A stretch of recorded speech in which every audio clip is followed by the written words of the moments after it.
بسم اللہ الرحمن الرحیم الفصل الخامس فيما بدل من الفاظ العلوم اعلم ان منشأ التباس العلوم المذمومة بالعلوم الشرعية تحريف الأسامي المحمودة وتبديلها ونقلها بالأغراض الفاسدة إلى معان غير ما أراده السلف الصالح والقرن الأول، وهي 5 ألفاظ: الفقه والعلم والتوحيد والتذكير والحكمة.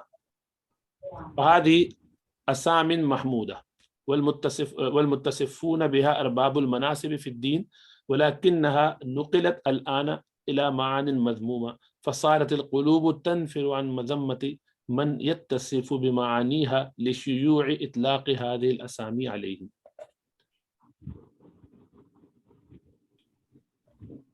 پانچویں فصل ہے یہ، جس میں علوم کے جو الفاظ ہیں، عام سائنسز کے دینی علوم کے جو الفاظ ہیں وہ بدل دیے گئے ہیں۔ جان لو یہ علوم مذمومہ کا، یہ جو مذمومہ یعنی برے علوم جو ہیں ان کا ابھرنا، ان کا شائع ہو جانا، یہ التباس ہے ان کا، یعنی اس کی وجہ سے التباس ہوا ہے نا، یہ جو التباس پیدا ہوا ہے کہ برے علوم کہاں سے آ گئے اور یہ مکس ہو گئے ہیں علوم شرعیہ سے۔ یعنی جیسے تصوف کو بھی لوگ کہتے ہیں کہ بھائی اب یہ خرابی کا نام ہے، یا یہ کہ تقلید جو ہے یہ خرابی کا نام ہے، یا فلاں عمل، اس لیے کہ وہ مکس اپ ہو گیا ہے سارا۔ تو یہ اٹھا کیسے ہے؟ تو کہتے ہیں کہ یہ التباس شروع ہوا علوم مجموعہ کا علوم شرعیہ کے ساتھ، کنفیوژن جو ہو گیا ہے، یہ تحریف ہے نا، اچھے معمولات کو بدل دیا ہے انہوں نے، اچھے ناموں کی تحریف اور اس میں تبدیلی کرنا۔ ہاں، اچھے ناموں کو انہوں نے تبدیل کر دیا ہے اور اس کے اغراض فاسدہ کو سے نقل کر دینا، یعنی بدل دینا اس کے برے اغراض کو کچھ ایسے معنوں میں سے، ان معنوں کے خلاف جن کے بارے میں ہمارے سلف الصالحین اور قرن اول نے ان کے معنی رکھے تھے۔ انہوں نے تصوف رکھا تھا جس معنی میں، مثلا انہوں نے اس کے معنی کچھ اور کر دیے، تو نقل کر دیے، برے یعنی فاسد اغراض کی طرف منتقل کر دیے گئے ایسے معنی کو، اور وہ معنی جو کہ اکابرین نے رکھے تھے اس سے الگ ہیں، اس کے علاوہ ہیں، تو وہ معنی نہیں تھے، اپنی طرف سے ان کے غلط معنی پہلے متعین کیے اور اب وہی اعلان کر دیا کہ یہ چیز خراب ہے۔ اور وہ کیا الفاظ ہیں جن کو بدلا گیا ہے، بدل گئے ہیں زمانے کے حالات کے حساب سے: فقہ، علم، توحید، تذکیر، حکمت وغیرہ، ہے نا۔ یہ سارے نام اب مختلف عنوانات سے استعمال ہو رہے ہیں تو لوگ مختلف ان کے معنی لیتے ہیں۔ یہ کہہ رہے ہیں کہ یہ اسامی، یہ سارے اچھے اچھے نام تھے، اور اس سے جو لوگ متصف تھے وہ منصب میں اونچے منصب والے تھے دین کے اندر، لیکن اب ان کے معنی برے ہو گئے ہیں۔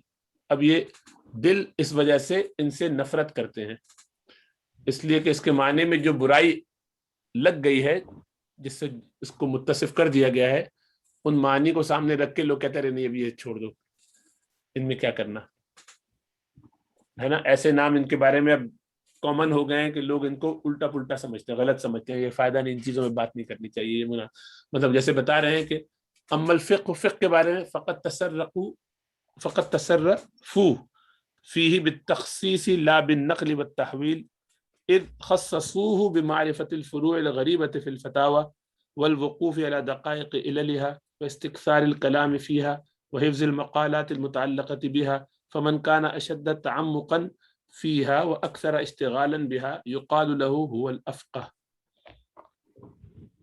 فقہ کے بارے میں تو اس میں انہوں نے کیا کیا کہ تصرف کیا تخصیص کے درجے میں، تخصیص کے ساتھ، خصوصیت کے ساتھ، نقل اور تحویل کے ذریعے نہیں۔ کیا مراد ہوئی سر اس سے؟ اصطلاح ہوگی، تخصیص کا مطلب یہ ہے کہ صرف کو مسئلے مسائل کے ساتھ خاص کر دیا، لیکن نقل و تحویل کا مطلب یہ کہ عمل کے اعتبار سے، دوسروں تک پہنچانے کے اعتبار سے اس کی طرف توجہ نہیں دی۔ عجیب و غریب فتاوا جو ہے وہ ان کے بارے میں بس خاص ہونے کی بات اسی کی معرفت ان کو چاہیے. اذ خصصوه بمعرفت الفروع الغریبۃ فی الفتاوی، اس لیے کہ انہوں نے فقہ کو خاص کیا ان عجیب فروع کے پہچاننے کے ذریعہ جو فتاوی میں ہے. والوقوف علی دقائق عللھا، اور اس کی علتوں کے باریکیوں پر مطلع ہونے کے ساتھ اس کو خاص کر دیا. واستفسار الکلام فیہا، اور اس میں کلام کی کثرت کے ساتھ اس کو خاص کر دیا.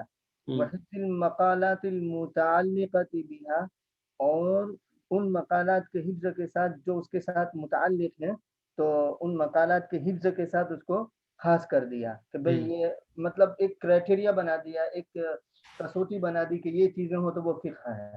جی. فمن كان اشد تعمقا فيها واكثر اشتغالا بها يقال لها هو لفظ، جو اس میں بہت زیادہ گہرائی میں ہو اور بہت زیادہ شغل رکھتا ہو تو اس کو کہتے ہیں کہ یہ بہت بڑا فقیہ ہے، افقہ.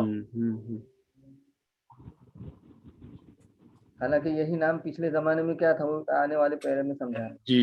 وَلَقَدْ كَانَ اسم الفقه في العصر الأول مطلقا على علم طريق الآخرة ومعرفة دقائق آفات النفوس ومفسدات الأعمال. معرفت دقائق آفات النفوس کو سامنے رکھیں گے تو وہ نقل و تحریف بالکل اوپر والی بات سمجھ میں آ جائے گی. ہاں. ومفسدات الأعمال وقوة الإحاطة بحقارة الدنيا وشدة التطلع إلى نعيم الآخرة واستيلاء الخوف على القلب. ويدلك عليه قوله تعالى ليتفقهوا في الدين ولينذروا قومهم إذا رجعوا إليهم. یعنی ابھی فقہ کو نقوش اور حروف کے ساتھ خاص کر دیا ہے. استحضار کا کوئی حالانکہ پہلے زمانے میں فقہ کا نام یہ تھا مطلق آخرت کے راستوں کو جاننے کا. نفوس کی جو خرابیاں ہیں، آفات نفوس یعنی خرابی جو دلوں کے اندر ہوتی ہیں، برائیاں بیماریاں، ان کی باریکیوں کو جاننے کا نام تھا. اعمال کو خراب کرنے والی چیزیں کیا ہیں ان کو جاننے کا نام تھا. اسی طرح سے احاطہ کرتے تھے وہ دنیا کی، ایسی قوت احاطہ کہ اتنی قوت ان کے پاس ہوتی تھی کہ دنیا ان کے سامنے حقیر بن جائے. تو یہ جو ان کو قوت حاصل ہوتی تھی کہ دنیا کو گھیر لیتے تھے اس کی حقارت کے ساتھ، یعنی چھوڑ دیتے تھے دنیا. حقارت کے احاطے کی قوت کے پہچاننے کا نام. اور اسی طرح سے کے ساتھ آ رہا ہے. بالکل آخرت کی نعمتوں کے اوپر مطلع ہونے کی شدت، یہ ان کو اس کی معرفت ہوتی. وہ پہچانتے کہ کس طرح کرنا ہے. اور دل پہ خوف کا غالب ہونا. اچھا استیلا انہوں نے استعمال کیا، یعنی مستولی ہونا، خوف کا مستولی ہونا. وہ مستولی، اچھا وہ لے گئے اسی میں. اچھا یہ حمزہ سے بدل دیا اس کو، واو کو. یہ الوف سے تھا نا. اچھا نہیں، ولی یری سے. صحیح ہے، صحیح ہے. اور خوف کا مستولی ہونا، دل پر ہر وقت خوف آخرت طاری رہنا. جی. اس کو پہچاننا. اور اس پر اللہ سبحانہ و تعالیٰ کی یہ بات، اللہ کا یہ قول، قرآن آیت یہ دلالت کرتی ہے، آپ کو اس طرف لے کے جاتی ہے کیا، تاکہ وہ فقہ حاصل کریں دین میں اور وہ ڈرائیں اپنے لوگوں کو جبکہ وہ لوٹیں ان میں. وما به الانذار والتخويف هو هذا الفقه دون تعريفات الاطلاق، دون تعريفات الطلاق والإطاق واللعان والسلم والإجارة، فذلك لا يحصل به الإنذار والتخويف بل تجرد له على الدوام يقسي القلب وينزع الخشية من كما يشاهد من المتجردين له. اور وہ چیز کہ جس سے ڈرایا جائے، جس سے انذار اور تخویف ہو، وہی فقہ ہے، وہی اصل فقہ ہے. یہ تعریفات طلاق اور اطاق اور لعان تو لگ رہا ہے ہم پر تان کرتا ہے. وہ یہ سلم اور بے وغیرہ کی جو کیفیات ہے یہ نہیں ہے، یہ تو ایک ضمنی چیز ہے. فذالک یہ جو تخفیف حاصل نہیں ہوتی. بالکل اس سے تو خوف وغیرہ آخرت کی فکر نہیں حاصل ہوتی، بلکہ اس سے تو دل خالی ہو جاتے ہیں. نہیں اس کے لیے خالص بن جانا، مطلب یہ کہ اسی کا اگر لوگ اسی میں لگ جاتے ہیں تو اس سے دلوں میں سختی پیدا ہو جائے گی اور خشیت اس میں سے کھینچ لی جائے گی.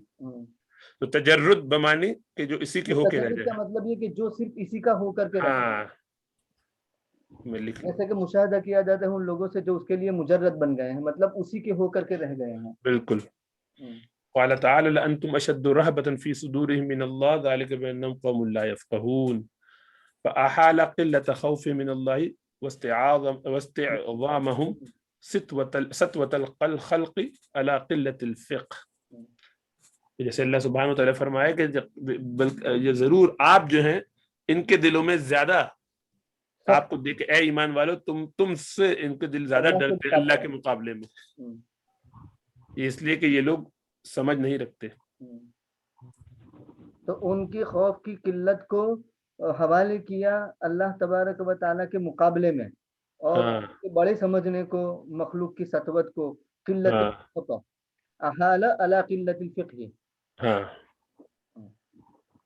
قلت فقہ کی وجہ سے یہ ان چیزوں کو بڑا سمجھتے ہیں.